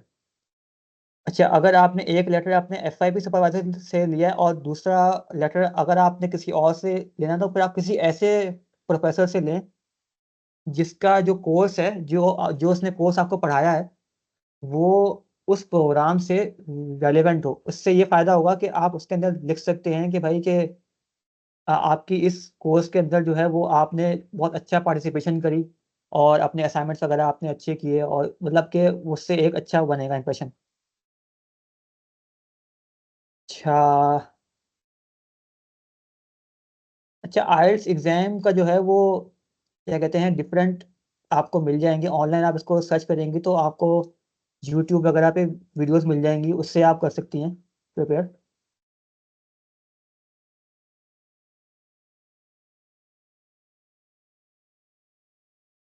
अच्छा, एलओएम के लिए ना आपने खुद जो है वो करना होगा एफर्ट, सही है ना आयशा? आपको जो है वो कोई प्लेटफॉर्म नहीं है ऐसा जिस पे आप जो है वो एलओएम आपको बना बनाया मिल जाए। और चैट जीपीटी को इस्तेमाल करें, लेकिन सिर्फ इसलिए करें कि आपकी अगर कोई मिस्टेक है ग्रामर वगैरह की, तो उसको सही करने के लिए करें। लिखें आप खुद ही, क्योंकि आपके जो अपने वर्ड्स होंगे वो सही होंगे इसके लिए, क्योंकि आजकल जो है वो पकड़ सकते हैं वो लोग ना, अगर आपने किसी और जगह से देख के लिखा है तो। अच्छा, साथ आइल्स जो है वो मैंडेटरी नहीं है। कुछ कुछ प्रोग्राम ऐसे होते हैं जो कि आइल्स मांगते हैं, कुछ नहीं मांगते। ये आपने कुछ शॉर्ट लिस्टिंग करनी होगी, जो कैटलॉग है उसमें जाकर आप लोग इसको शॉर्ट लिस्ट कर सकते हैं, सही है ना? तो उसमें आप ये देखें कि कौन से प्रोग्राम हैं जिनकी रिक्वायरमेंट के अंदर आइल्स है, और कौन से ऐसे हैं जो कि इंग्लिश प्रोफिशिएंसी पे चल जाएंगे, मतलब कि यूनिवर्सिटी का जो होता है सर्टिफिकेट इंग्लिश प्रोफिशिएंसी का, उसके ऊपर भी काम चल जाता है। कुछ कुछ ऐसे होते हैं प्रोग्राम्स। अच्छा, कैटलॉग जो है वो होता है अपडेट हर साल। हर साल नए प्रोग्राम भी होते हैं ऐड उसके अंदर ना। अभी अक्टूबर में हो जाएगा अपडेट इस साल का। कि अच्छा, लैंग्वेज बैरियर तो आपको फेस करना होगा। इसमें होता क्या है कि अगर फॉर एग्जांपल आपका इटली में हो गया एडमिशन, सही है, आपका जो है वो इराकस पंडस की आपका जो स्कॉलरशिप है आपको मिल गई, और आपकी फर्स्ट कंट्री इटली है या स्पेन है, कोई भी है, तो आप करें ये कि उससे 3-4 महीने पहले आप लैंग्वेज के जो है ना वो वीडियोस वगैरह देखें। और मतलब वो जो होता है ऐप एक है डुओलिंगो, वो कर लें अपने पास। उससे आप जो है ना बेसिक्स जो है ना लैंग्वेज की वो सीख लें। इससे आपको फ़ायदा होगा कि आप जब यहाँ पर आएंगी तो आपको जो है वो थोड़ा बहुत आपको आइडिया होगा लैंग्वेज का। लेकिन फिर भी इतना ज़्यादा नहीं होता बैरियर, क्योंकि आप अपने मोबाइल से ट्रांसलेट करके अपने बंदे को समझा सकते हैं कि क्या है। और जो पढ़ाई है वो सारी होती है इंग्लिश के अंदर, सही है ना। तो बाकी जो ग्रोसरी अगर आपने लेनी है, कुछ ऐसा करना है, तो उसमें आपका होता है इंटरेक्शन जो वहाँ के लोकल होते हैं लोग उनसे। जो लोकल लोग हैं यहाँ के इटली के, तो खास तौर पे वो उनको तो बड़ा मसला होता है, वो लोग नहीं बात करते हैं इंग्लिश के अंदर, तो उनसे थोड़ा बहुत आपको डील करना पड़ेगा। लेकिन खैर इतना कोई बड़ा मसला नहीं है ये। कि नहीं नहीं आयशा, ये तो आपको मेंशन करना चाहिए कि आपने अगर कोई ऐसी कॉन्फ्रेंस अटेंड करी है तो ये तो आपके लिए प्लस पॉइंट है, नेगेटिव थोड़ी है ये। ओके।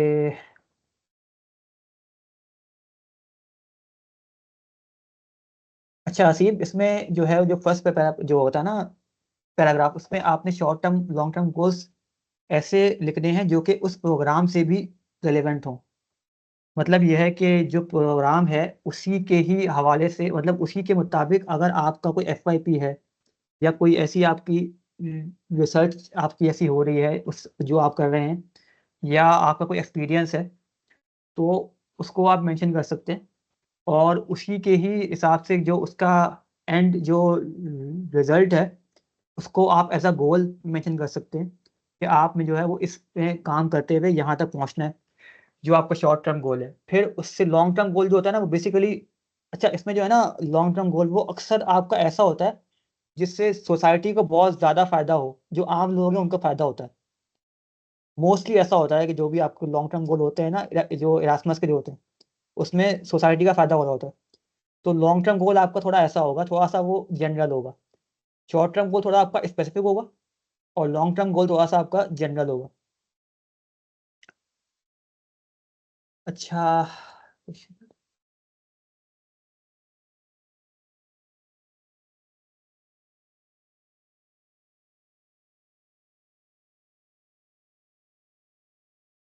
अच्छा, लेटर ऑफ मोटिवेशन के अंदर जो मैंने आपको बताया ना कि फर्स्ट पैराग्राफ में ये करें, सेकंड में ये करें, वो जस्ट मेरी एक मतलब रिकमेंडेशन है। ये कोई एक फॉर्मेट नहीं है। आप जो है वो क्या कहते हैं एफवाईपी थीसिस को थर्ड पैराग्राफ के अंदर भी लिख सकते हैं। आप अपने हिसाब से कर सकते हैं इसको ना। कोई इसमें कोई एक कोई उसूल नहीं है कि आपने इसी के ऊपर ही चलना है, कोई एक पैटर्न नहीं है, सही है ना।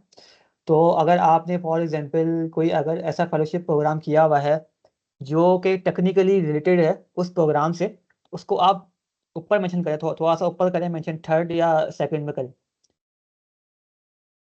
आप टेक्निकल जो आपने काम किया उसमें अगर आपकी सॉफ्ट स्किल्स भी एनहांस हुई हैं, तो एक पैराग्राफ के अंदर उसको लिख लें आप। फिर आप फॉर एग्जांपल अगर आपने फोर्थ पैराग्राफ के अंदर नहीं लिखना कि आपका जो है वो इंटरनेशनल लोगों से इंटरेक्शन हुआ है, क्योंकि आपका जो है वो जो प्रोग्राम था फेलोशिप का, उसमें अगर आपने जो है वो इंटरेक्ट किया है इंटरनेशनल जो लोग थे उनसे, और वो टेक्निकली भी जो है वो रिलेट कर रहा है आपके प्रोग्राम से, तो फिर आप उसको एक ही पैराग्राफ में लिख दें। फिर आप फोर्थ पैराग्राफ में जाकर ना लिखें उसको दोबारा।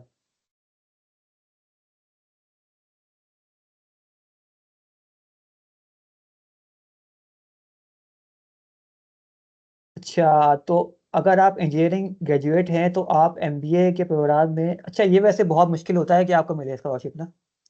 इसमें आपको बहुत ज़्यादा जो है ना वो हैवी किस्म का आपको मोटिवेशन जो है ना अपनी शो शो करनी होगी इसके लिए। मतलब आपके कुछ कोर्सेज अगर ऐसे हैं जो कि बहुत ज़्यादा रेलेवेंट थे, क्या कहते हैं, बिजनेस के जो प्रोग्राम्स हैं उनसे, तो फिर तो आप कर सकते हैं। या आपका एक्सपीरियंस ऐसा है, फॉर एग्जाम्पल आपने बैचलर्स किया केमिकल में, अब आप काम कर रहे हैं बैंक में या किसी ऐसी जगह पे कर रहे हैं जहाँ जो कि एमबीए वाला करता है, जहाँ जहाँ पे काम, तो आप वो वाला एक्सपीरियंस शो करके अपनी मोटिवेशन शो कर सकते हैं। लेकिन चांसेस कम होते हैं। अगर आप पूछें कि ऐसा पॉसिबल है तो हाँ, पॉसिबल तो है, लेकिन डिफिकल्ट बहुत होगा इसके लिए, आपके लिए ना।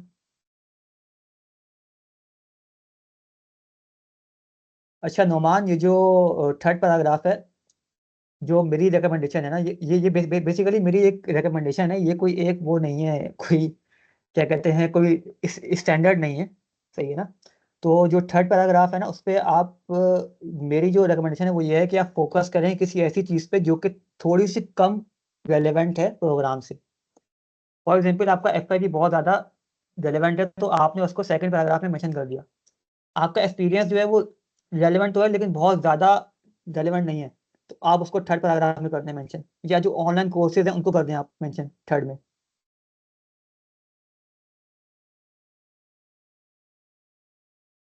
अच्छा, ये जो राशन मंडल स्कॉलरशिप है, ये अक्टूबर में जो है ना, इनकी जो प्रोग्राम्स हैं इनकी सबकी वेबसाइट होती हैं अपडेट, अक्टूबर नवंबर में। तो फिर इनकी जो है ना वो आपको वो डेट दिखेगी कि किस डेट से स्टार्ट, कौन सा जो प्रोग्राम है उसकी एप्लीकेशन किस डेट से स्टार्ट है, उसकी डेडलाइन क्या है। तो ये आपको चेक करना होगा, अक्टूबर के मिड तक हो जाएगी मेरे ख्याल से। और इसके अलावा और भी जो नए वाले हैं ना प्रोग्राम वो भी ऐड होंगे, जो कि इस साल वाले हैं। हाँ बिल्कुल, अगर आप जो है वो गोल्ड मेडलिस्ट हैं या टॉप 3 में या टॉप टॉप 5 में हैं तो वो बहुत ज़्यादा आपकी जो है वो प्लस पॉइंट शो होगा आपका।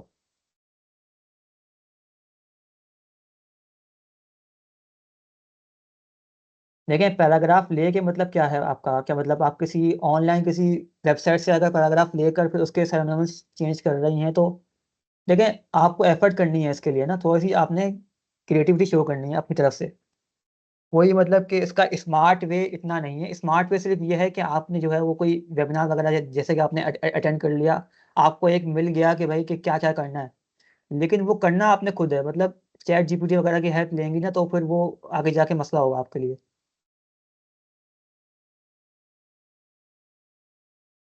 अच्छा, आईएलटीएस एग्जाम की प्रिपरेशन के लिए कितना टाइम लगेगा, अच्छा इसका जो है ना वो क्या कहते हैं, कोई एक टाइम फिक्स नहीं है, हर बंदे पे मतलब डिपेंडेंट है कि आपकी इंग्लिश कैसी है तो आपको कितना टाइम लगेगा।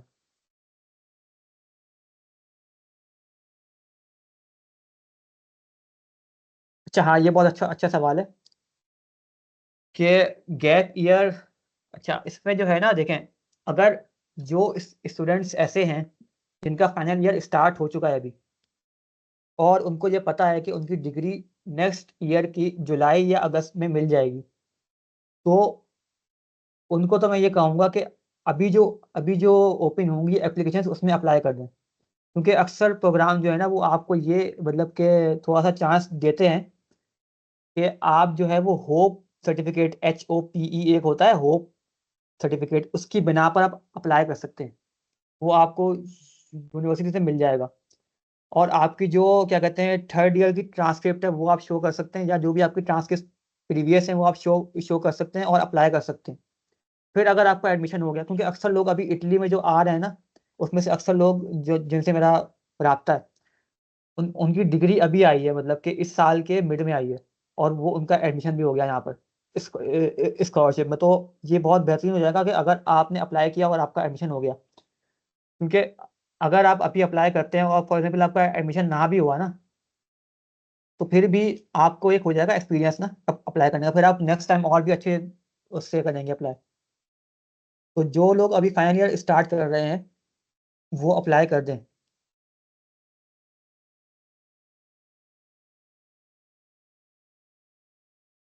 नहीं, वर्क एक्सपीरियंस मैंडेटरी नहीं है इसके लिए।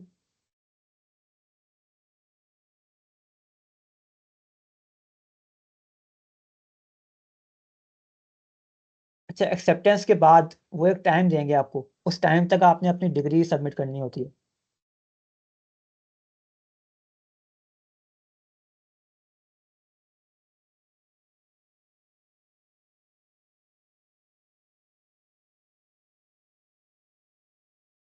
हाँ बिल्कुल, अगर आपका जो प्रोग्राम है ना शहर, अगर वो रेलेवेंट है उससे, तो आप मेंशन कर सकती हैं इसको, डिजिटल मार्केटिंग को।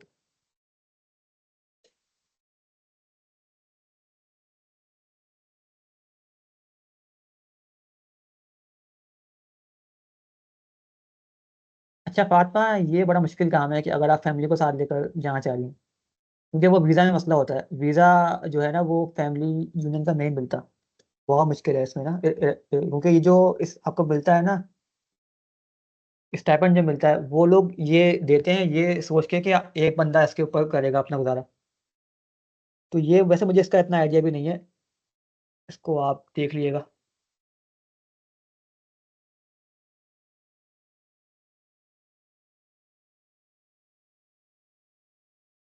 अच्छा, जिन लोगों ने हैंड रेस किया हुआ है वो पूछे हैं क्वेश्चंस। अरीशा, आप अपना माइक अनम्यूट कर सकती हैं। अस्सलाम वालेकुम। मेरा ये क्वेश्चन है कि जो हम डॉक्यूमेंट सबमिट कराते हैं, मतलब जो डॉक्यूमेंट्स अपलोड करते हैं, वो मोफा से, मिनिस्ट्री ऑफ फॉरेन अफेयर से अटेस्ट करवा के अपलोड करवाने होते हैं, या फिर वो ऐसे भी अपलोड कर सकते हैं, मतलब अप्लाई करने के दौरान? अच्छा, वालेकुम अस्सलाम। अच्छा, इसमें होता क्या है कि कुछ प्रोग्राम आपको अलाउ करते हैं कि विदाउट एनी अटेस्टेशन आप उसमें अप्लाई करने के दौरान कर सकते हैं, लेकिन आफ्टर एक्सेप्टेंस आपको करना ही करना है वो काम ना, मुफ्त वाला जो काम है वो करना ही करना है। लेकिन कुछ प्रोग्राम ऐसे होते हैं जो कि ये बोलते हैं कि किसी थर्ड पार्टी से, मतलब किसी HEC या कहीं से आपकी डिग्री अटेस्टेड हो।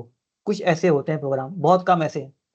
मोस्टली में ऐसा होता है कि विदाउट अटेस्टेशन आपका जो है वो एप्लीकेशन के लिए आप विदाउट अटेस्टेशन अपनी जो है वो डिग्री या ट्रांसक्रिप्ट अपलोड कर सकते हैं।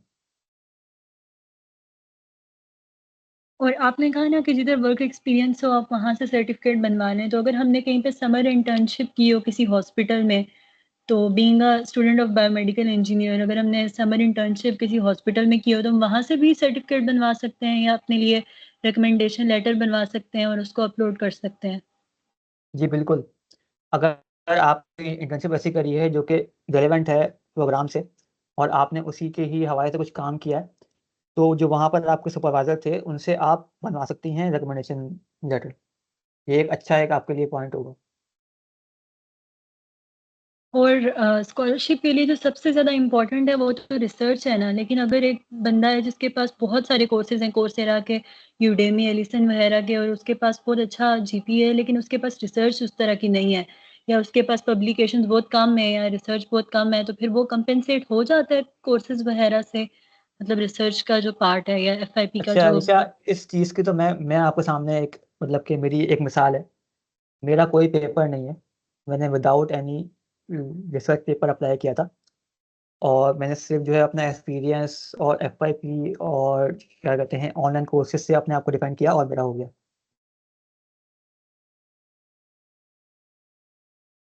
ओके। और कोर्सेरा से जो कोर्सेज करते हैं उनका सर्टिफिकेट होना ज़रूरी नहीं है? मतलब आप बेशक खाली कोर्सेज करें और फिर वो आपसे सर्टिफिकेट बाद में भी नहीं मांगते, कि अगर आपने किसी सोसाइटी में भी काम किया है या फिर किसी कोई इवेंट ऑर्गेनाइज किया है, तो आपके पास सर्टिफिकेट बेशक ना हो उसका, या आपके पास कोई प्रूफ ना हो, वो एंड एंड पे ये प्रॉब्लम नहीं क्रिएट करता हमारे लिए? नहीं नहीं, वो कोई भी प्रूफ नहीं मांगते आपसे। अच्छा, कुछ प्रोग्राम्स ऐसे हैं जो कि आपको ये, मतलब कि आपको वो प्रोवाइड करते हैं जगह कि अगर आपके पास कुछ प्रूफ है तो आप वहाँ पर डाल सकती हैं, मतलब कि एडिशनल डॉक्यूमेंट्स का कुछ एक होता है सेक्शन ना, लेकिन वो मैंडेटरी नहीं होता, क्योंकि वो लोग जो है ना वो अक्सर आपके ऊपर ट्रस्ट करते हैं, वो आपसे कोई चीज़ मांगते नहीं। मुझसे अभी तक यहाँ पे किसी ने एक्सपीरियंस लेटर या कुछ भी नहीं मांगा मुझसे अभी तक। मतलब हम बहुत सारे झूठ भी बोल सकते हैं? हाँ बिल्कुल। अच्छा, नेक्स्ट, मोहम्मद तलहा।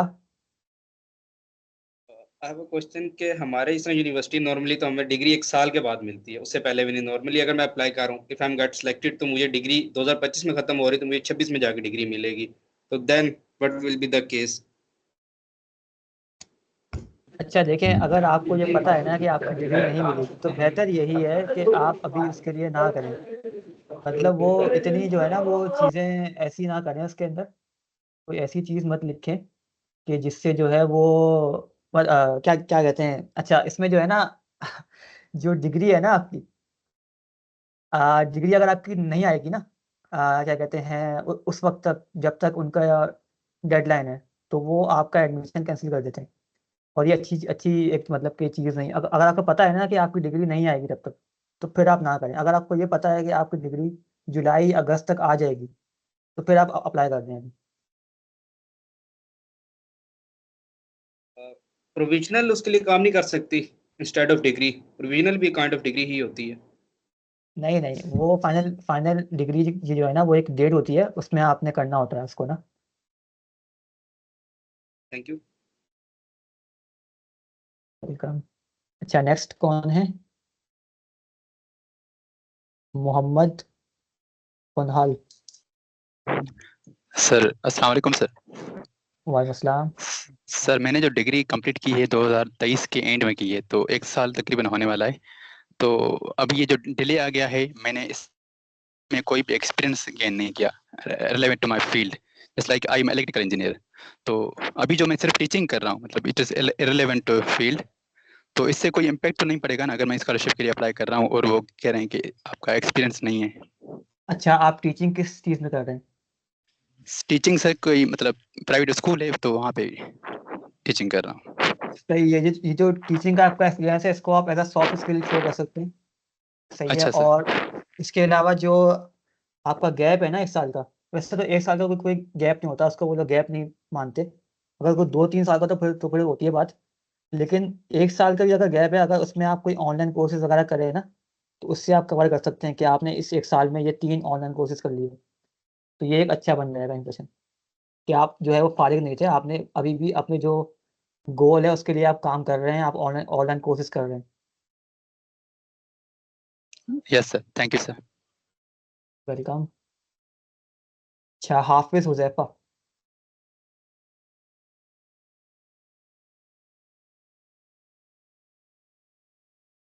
मेरा हुजैफा यू कैन। सुपरवाइजर। अस्सलाम हाँ वालेकुम। बोलो। जी, मेरा क्वेश्चन था कि जिस तरह मतलब मैंने मेरी ग्रेजुएशन 24 की है, तो अब मतलब मेरी डिग्री आने वाली है। लेकिन जो मेरे सुपरवाइजर हैं वो मूव कर गए हैं यूनिवर्सिटी से, मतलब वो साउथ कोरिया चले गए हैं। तो अब मैंने उन्हें एक्सेप्टेंस उसका सॉरी रिकमेंडेशन लेटर का कहा था, तो वो मतलब उनकी दूसरी मेल से आएगा, यूनिवर्सिटी मेल से नहीं आएगा। तो इस हवाले से थोड़ा सा बताइएगा कि आपने शुरू में बताया था कि यूनिवर्सिटी मेल होनी चाहिए, तो फिर क्या किया जा सकता है? अच्छा, इसमें बेहतर ये है कि जो आपका प्रोग्राम जिस पे आप फोकस कर रहे हैं ना, उनको आप ईमेल करके उनसे पूछें, उनको आप बताएं ये कि मेरे साथ ये इशू है। तो हो सकता है कि वो कुछ कर लें आपके लिए ना, कुछ आपके लिए वो इसमें क्योंकि वो लोग जो है ना बहुत ज़्यादा वो मतलब क्या कहते हैं, सपोर्टिव होते हैं। वो इन चीज़ों के ऊपर नहीं करते कोई मसला ना। हो सकता है कि वो आपको परमिशन दे दें। वैसे ये क्या कहते हैं, मुश्किल है कि ऐसा हो, क्योंकि वो लोग मांगते हैं ऑफिशियल आईडी से ना। लेकिन फिर भी ऐसा पॉसिबल तो मतलब हो सकता है कि वो आपको परमिशन दे दें, अगर आप सही से उनसे ईमेल करें, एक अच्छी सी बनाएं ईमेल और उनको सेंड करें, फिर हो सकता है कि आपका हो जाएगा। सही हो गया। और दूसरी चीज ये पूछनी थी कि हम लोग जो अप्लाई कर रहे होते हैं, तो इसमें मतलब हम लोगों को मुफ्त से अटेस्टेशन चाहिए अप्लाई के वक्त, या फिर मतलब हम लोग अपने डॉक्यूमेंट्स जो यूनिवर्सिटी से मिले हैं या मतलब बोर्ड से मिले हैं वही मतलब कर सकते हैं कंटिन्यू? और जैसा आपने जैसा कि बताया कि ईमेल कर सकते हैं, तो ये नेगेटिव पॉइंट तो नहीं जाएगा उनकी तरफ के मतलब बच्चे के ईमेल मतलब जैसे नहीं है या इस तरह कुछ? अच्छा, जैसा कि मैंने पहले बताया कि मोफा से अटेस्टेशन लाजमी नहीं होती एप्लीकेशन के दौरान, आप ऐसे भी अपलोड कर सकते हैं विदाउट अटेस्टेशन भी। और दूसरा सवाल जो आपका था नेगेटिव, देखें नेगेटिव तो नहीं जाएगा।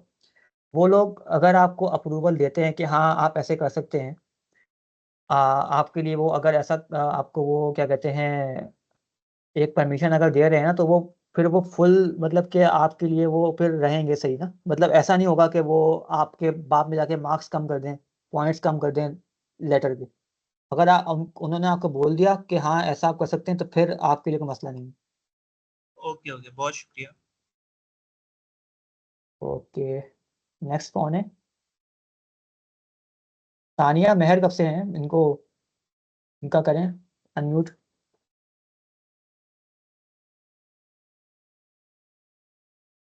सर अनम्यूट ही है। नहीं, तानिया मेहर अनम्यूट नहीं है आई थिंक।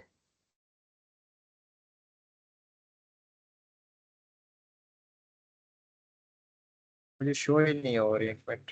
ओके ओके, वो लीव कर गए हैं शायद। अच्छा, मोहम्मद अवेद।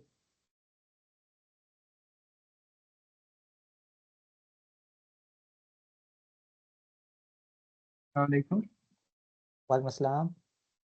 अहमद भाई, मैंने ये पूछना था कि हमने लेटर ऑफ मोटिवेशन या रिकमेंडेशन प्रोफेसर से जो हमने बनवाना होता है या खुद बना के प्रोफेसर को दिखाना होता है, वो लेटर ऑफ मोटिवेशन वो प्रोफेसर ने खुद अपलोड करना होता है एरasmus के जो हम कोर्स कर रहे होते हैं उसमें, या हमें करना होता है? क्योंकि ये हुज़ैफा भाई आई थिंक उन्होंने पूछा ना, तो ये मेरी क्वेरी आई है जहन में कि ये हमने खुद नहीं अपलोड करना होता, ये प्रोफेसर की ईमेल से अपलोड होना लाजिम है? अच्छा, ये प्रोफेसर खुद करते हैं। असल में होता क्या है कि वो लोग ना आपसे ईमेल मांगते हैं, अपने आपके प्रोफेसर की ऑफिशियल ईमेल मांगते हैं। फिर वो लोग ईमेल करते हैं प्रोफेसर को, उसमें एक लिंक होती है। फिर वो उस लिंक पे क्लिक करके आपका जो लेटर ऑफ रिकमेंडेशन है उसको अपलोड करते हैं। तो ये प्रोफेसर के हाथ से होगा, मोस्टली ऐसा ही होता है। फिर भी कुछ ऐसे प्रोग्राम शायद होंगे जो कि इसको फॉलो फॉलो ना कर रहे हो, लेकिन मोस्टली प्रोग्राम ऐसे ही करते हैं कि प्रोफेसर के हाथ से करवाते हैं। और लेटर ऑफ मोटिवेशन डिफरेंट चीज़ है, वो अलग है, और लेटर ऑफ रिकमेंडेशन अलग है। अच्छा, अली असद। Thank you.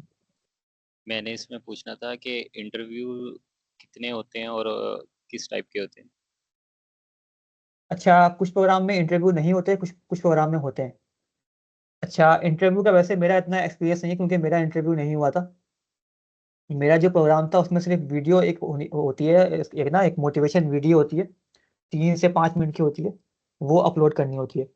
तो वो क्या कहते हैं, अगर कोई प्रोग्राम ऐसा है कि जिसमें वीडियो से काम हो रहा है तो वहाँ पे इंटरव्यू नहीं होगा। अगर इंटरव्यू होता है ना, तो इंटरव्यू में वो आपसे आपको वो जज करेंगे आपकी मोटिवेशन को, सही है ना।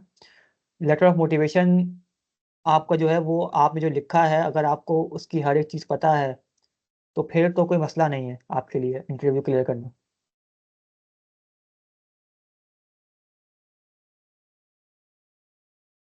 अच्छा, नेक्स्ट कौन है?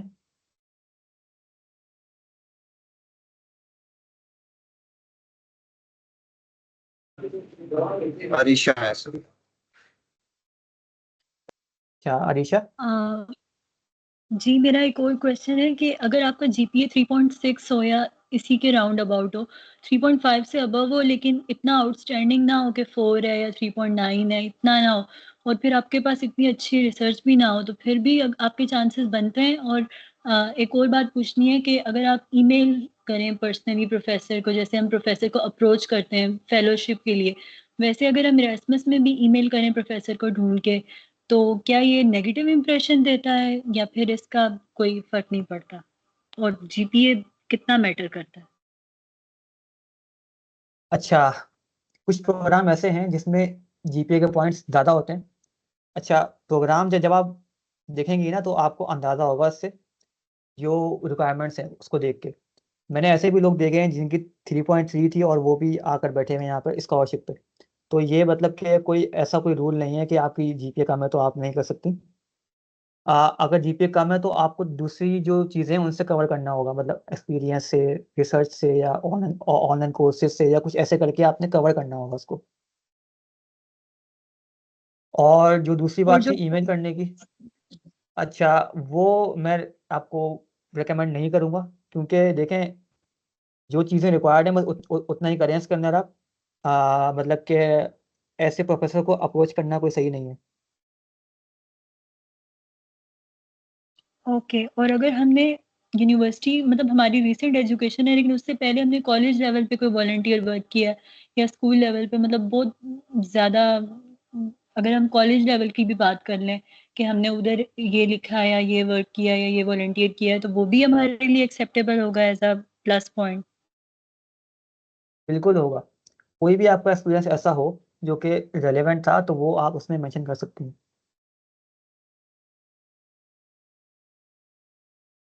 Okay, thank you. और अगर हमारी कोई फर्दर क्वेरीज हों तो उसके लिए आप अपना लिंक्डइन होस्ट से शेयर कर लें ताकि हम लोग आपको फर्दर कांटेक्ट कर सकें। अच्छा हाँ, इसके लिए मैंने जो सोचा है वो ये है कि मैं एक ईमेल बनाऊंगा अपनी, वो मैं शेयर कर दूंगा ग्रुप में, जो आपका जो व्हाट्सएप ग्रुप है उसके अंदर। तो वो ईमेल होगी स्पेसिफिक इस मतलब के जो क्वेश्चन हैं उनके लिए होगी, सही है ना। और उसमें जो क्वेश्चन है ना वो ऐसे नहीं होंगे मतलब कि मोटिवेशन लेटर कैसे बनाऊं, ये कोई क्वेश्चन नहीं है, सही है ना। स्पेसिफिक क्वेश्चन मतलब कि अगर आपको कोई होगा ना ऐसा क्वेश्चन जो कि बिल्कुल स्पेसिफिक हो, जिसका 2-3 लाइन में आंसर आ जाए, बस उनका आपको मिलेगा रिप्लाई उसी पे। क्योंकि देखिए मेरे पास इतना टाइम नहीं होगा कि मैं एक एक चीज़ आपको करूँ एक्सप्लेन, क्योंकि अगर आपका क्वेश्चन बिल्कुल ही होगा ना जनरल, तो उसको उसके ऊपर फिर आपको जो है वो रिस्पॉन्स देना मुश्किल हो जाएगा मेरे लिए। अच्छा, मोहम्मद पुनहल का क्वेश्चन है कोई? सर मुझे एक सजेशन चाहिए। एक्चुअली मैंने रिसेंटली एक स्कॉलरशिप में अप्लाई किया है, चाइना की स्कॉलरशिप है, स्विच, थोड़ा उसका नाम थोड़ा डिफरेंट है, स्विच वार जमान स्कॉलरशिप, कोई ऐसा नाम है उसका। तो अभी वो इंटरव्यू वगैरह कंडक्ट करेंगे शायद इस मंथ में। तो उसके लिए मैंने कोई प्रपोजल मतलब या कोई जो होता है पोर्टफोलियो वो अभी तक नहीं बनाया, उसके लिए थोड़ा गाइड करें मुझे। अच्छा, वैसे तो मेरा इस चीज़ का इतना एक्सपीरियंस है नहीं जो चाइना की स्कॉलरशिप है। तो इसमें बेहतर ये है कि आप किसी ऐसे बंदे को अप्रोच करें जो कि उस क्या कहते हैं जो अभी जिसको मिल गई है स्कॉलरशिप वाली ना, वो आपको सही से गाइड करेगा इसके अंदर। मेरा इतना एक्सपीरियंस नहीं है इसके अंदर। अच्छा, ओके सर, थैंक यू।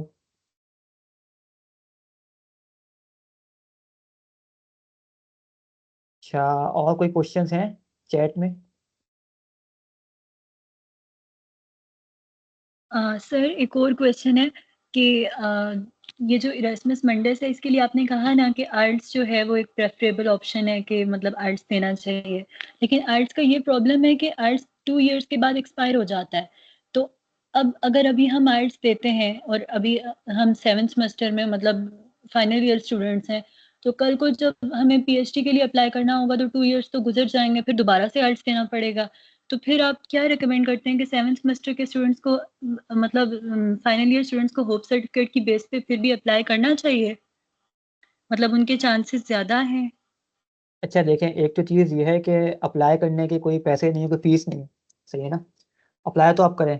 दूसरा ये है कि आइल्स जो है वो 2 साल के लिए होगा, तो अगर आप अभी आइल्स करती हैं तो आप इस साल और नेक्स्ट ईयर भी अप्लाई कर सकती हैं, सही है ना। 2 साल के लिए आप अप्लाई कर सकती हैं, सही है। और तीसरी बात ये है कि अगर आपके पास आइल्स अभी नहीं है और आप चाह रही हैं कि आप नेक्स्ट ईयर करें आइल्स, तो विदाउट आइल्स वाले जो प्रोग्राम्स हैं आप उनको फोकस करके उनके ऊपर अपनी करें मेहनत, और अपने डॉक्यूमेंट्स बनाएं और अप्लाई कर दें जिसमें आइल्स रिक्वायर्ड नहीं है। ऐसे प्रोग्राम आप शॉर्टलिस्ट करें पहले, फिर आप उसके ऊपर कर लें। Okay, thanks.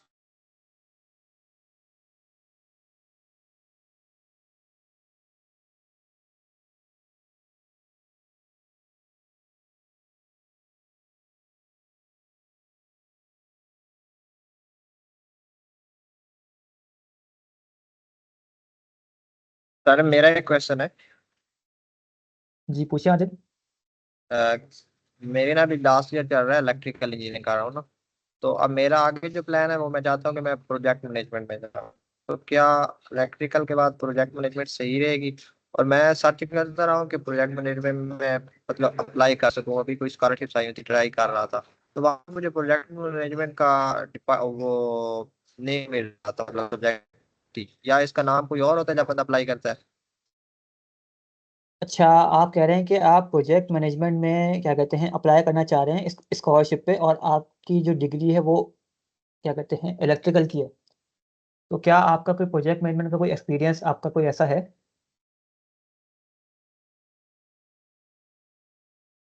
जहाँ पे आपने किसी प्रोजेक्ट जी को मैंने मैनेज कोर्सेरा किया हो? से एक तो किया है कोर्स, इसका प्रोजेक्ट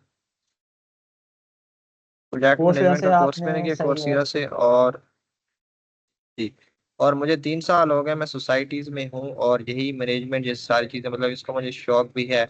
और अभी ये अपनी सोसाइटी बनाई है तो इसको ही मैं खुद ही डील कर रहा हूँ, टीम वर्क, ये सारी चीजें ऑलरेडी मेरा मतलब 3 साल का तकरीबन एक्सपीरियंस है सब चीजों में। अच्छा, इसमें एक चीज़ तो है, थंब रूल ये है इसका कि जो आपकी बैचलर्स की फील्ड है ना, उससे रेलेवेंट जाएँ आप। सबसे ज़्यादा जो है ना प्रेफ़रेबल वे वो ये है, सही है ना? अगर आप क्या कहते हैं, उससे हट के किसी और चीज़ में अप्लाई करना चाह रहे हैं, मैनेजमेंट में करना चाह रहे हैं, तो उसके लिए आपको बहुत ही ज़्यादा डिफ़िकल्टी होगी। आपका लेटर ऑफ मोटिवेशन बहुत ही ज़्यादा आउटस्टैंडिंग होगा, तब जाके शायद आपको वो करें सेलेक्ट, सही है ना? बहुत मुश्किल हो जाएगा आपके लिए, मतलब पॉसिबल तो है, ऐसा नहीं है कि पॉसिबल नहीं है, लेकिन बहुत मुश्किल हो जाएगा, अगर आप इस तरह करेंगे ना। या तो आपका कोई बहुत 2-3 साल का आपका एक्सपीरियंस हो एज़ अ प्रोजेक्ट मैनेजर, तो फिर अलग बात है। जी, सही सही समझ आ गई है। सर अच्छा, आइट्स के अलावा अगर हमने कोई और टेस्ट दिया हुआ है, फॉर एग्जांपल डोलिंगो दिया हुआ है या ईएफएस के टेस्ट होते हैं इंग्लिश के, तो उनके हम लोग स्कोर लगा दें तो मतलब वो कंपनसेट करेंगे, मतलब हमारा अगर इंग्लिश प्रोफिशिएंसी है तो बास कंट्रीज जो यूनिवर्सिटी उन्होंने मेंशन की होते हैं कि इन यूनिवर्सिटीज में होगा तो मतलब कंसीडर होगा। अच्छा, इसमें ये है कि जो प्रोग्राम की वेबसाइट है ना, उसमें सारे लिखा होता है कि कौन-सा टेस्ट एक्सेप्टेबल है, कौन-सा नहीं है। तो जब आप प्रोग्राम शॉर्टलिस्ट कर रहे होंगे ना, उस टाइम इसको देखिएगा कि कौन-कौन से प्रोग्राम ऐसे हैं जो कि ये दूसरे वाले टेस्ट को एक्सेप्ट कर रहे हैं। मोस्टली होता क्या है कि आईएलटीएस, टोफल, पीटीई, ये 3 होते हैं। इसके अलावा कोई नहीं मानते वो लोग। मोस्टली ऐसा होता है।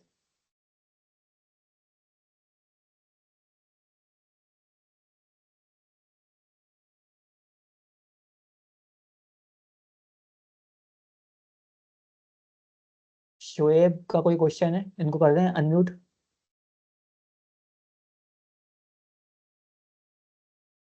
जी शोएब।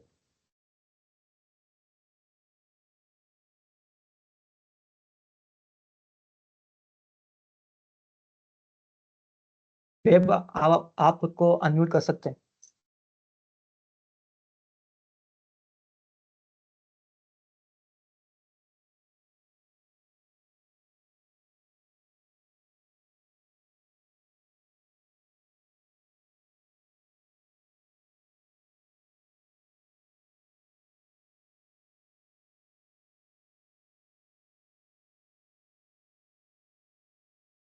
अच्छा, आई थिंक अब किसी का और कोई क्वेश्चन नहीं है। आई थिंक उनका टेक्निकल इशू है। चलिए शोएब, फिर आप ऐसा करें कि आप व्हाट्सएप पे कर दें, राइट? मैं आपको वहाँ पे आंसर कर दूँगा।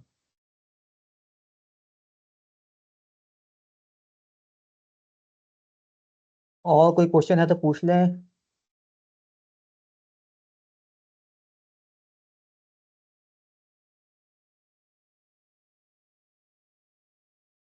मिनिमम चलिए कितने ठीक है रिकमेंडेशन सदीप। लेटर्स होने चाहिए? मिनिमम क्या-क्या? मिनिमम क्या? मिनिमम कितने रिकमेंडेशन लेटर्स होने चाहिए हमारे पास? मिनिमम 2 होते हैं। 2 होते हैं मैंडेटरी। और मैक्सिमम? मैक्सिमम 3 होते हैं। कुछ प्रोग्राम ऐसे होते हैं जो कि 2 के अलावा और नहीं करते एक्सेप्ट, कुछ लोग कुछ प्रोग्राम ऐसे होते हैं जो कि 3 भी एक्सेप्ट करते हैं, लेकिन 2 होते हैं मैंडेटरी। तो फिर इसमें ज़्यादा प्रेफरेबल ये नहीं है कि हम अपने एक डीन से बनवा दें, एक एचओडी से बनवा दें, क्योंकि उनकी पोस्ट ज़्यादा हाई है तो फिर उनका ज़्यादा वर्थ होगी। अच्छा देखें, डीन या जो एचओडी होते हैं ना, वो आपको पर्सनली नहीं जानते, सही है ना? जो आपके एफवाईपी सुपरवाइज़र हैं वो आपको जानते हैं, क्योंकि उनके साथ आपने काम किया है बहुत, एक मतलब 6-7 महीने या साल के लिए आपने काम किया उनके साथ। तो वो ज़्यादा प्रेफ़रेबल है। या कहीं पे आपका एक्सपीरियंस है, उसमें जो बंदा आपके साथ काम कर रहा है, जो आपका सुपरवाइज़र है, उसके साथ आपकी ज़्यादा मतलब कि वो होती है जान-पहचान, तो वो ज़्यादा मैटर करता है। और या कोई प्रोफ़ेसर ऐसा हो जिसने आपको पढ़ाया हो, 3-4 कोर्सेज़ पढ़ाए हों आपको, तो वो ज़्यादा मैटर करता है। और इसके लिए ये जो इरेस्मस मंडे स्कॉलरशिप है, इसके लिए एक्सपीरियंस तो मैंडेटरी नहीं है ना कि आपके पास इतना एक्सपीरियंस होगा तो आप एलिजिबल होंगे? नहीं, वर्क एक्स ऐसा कोई ऐसा कुछ नहीं है इसके अंदर। ओके।